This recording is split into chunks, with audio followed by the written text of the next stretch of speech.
Teenage Mutant Ninja Turtles Mutant Mayhem is the best Turtles movie yet.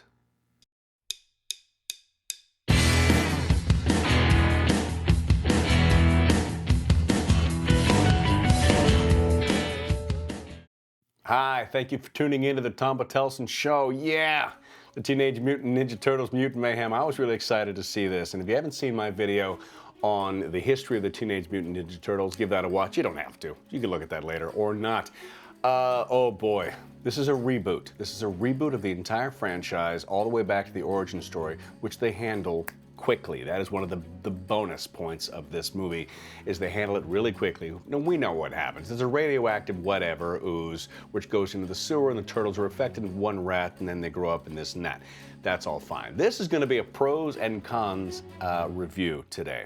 And as always, my friends, when I review things like this, I'm going to knock it down, then I'll pick it back up. So first, the cons. The animation is both pro and con, but in this case, the con is that I've got too much to focus on.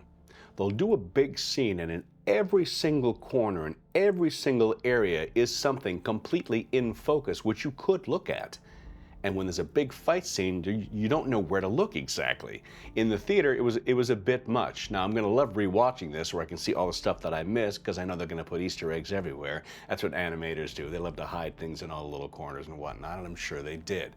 But that's kind of a con. When there's so much to look at, I know I'm missing something, but I'm going to rewatch it, which would be great. The sound and the dialogue. The sound and the dialogue are really funny. But here's the issue while I saw it in the theaters, is every turtle has a line after something happens. There's a funny thing, a funny thing, a funny thing, and a funny thing, and the audience usually laughs at the first or second thing.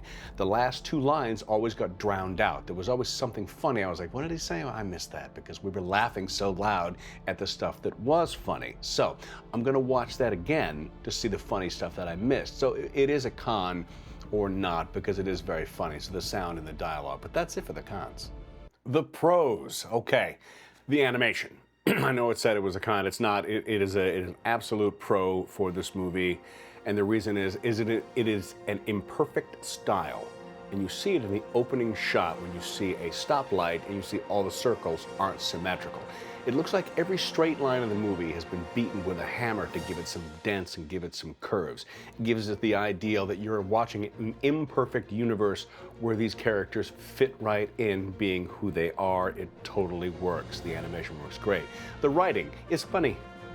In the theater, it was laugh out loud, people chuckling the entire time. It's funny, it's charming, the writing is great. The story, okay, here it is. Whew. They are actual teenagers this time around. All the other turtle movies make them older. I don't care, it's Teenage Mutant Ninja Turtles. But they always act like they're 19 or sometimes 20 or sometimes they're mid-20s. It just never seems to work. But these are actual teenagers with actual teenage problems.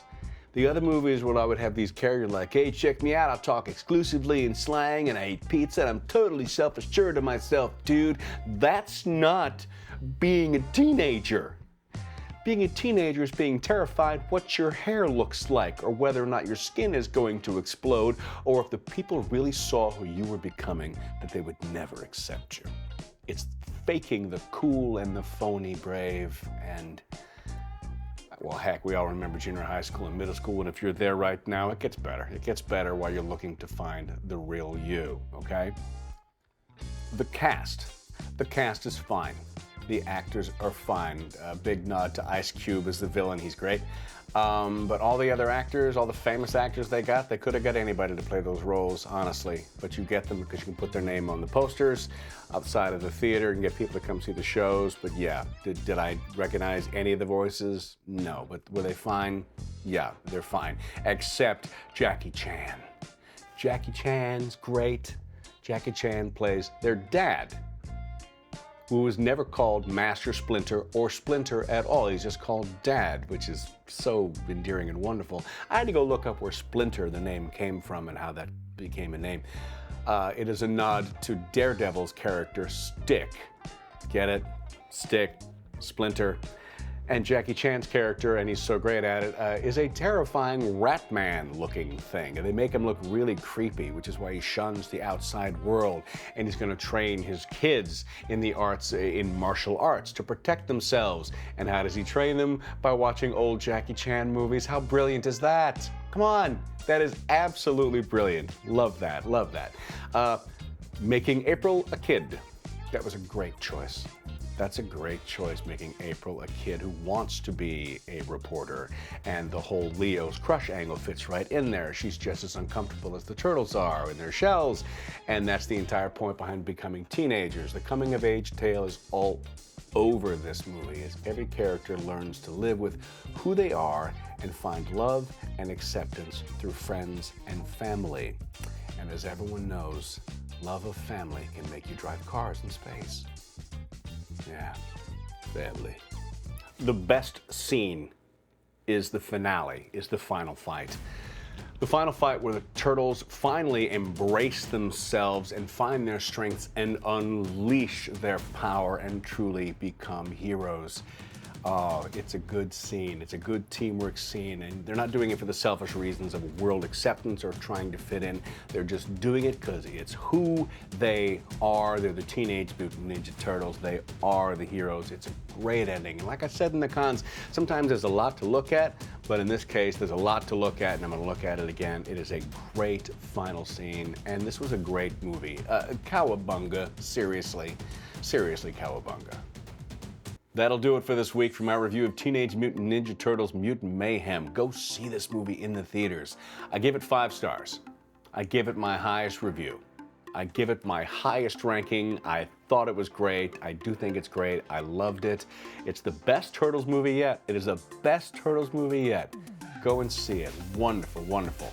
Like and subscribe if you like this content, and hit that notification bell so you know when my stuff drops. It drops on Sunday. I'm going to start posting my Warhammer pictures because I've started making a Warhammer army. It's going to be one of my new things.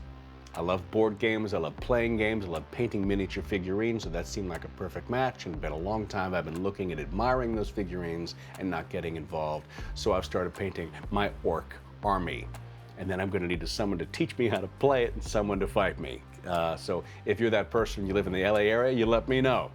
Maybe we'll battle. Maybe that'll be the way into that. But until then, when I see you on this nerdy journey, till I see you next time.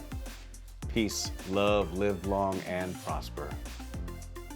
And I mean it.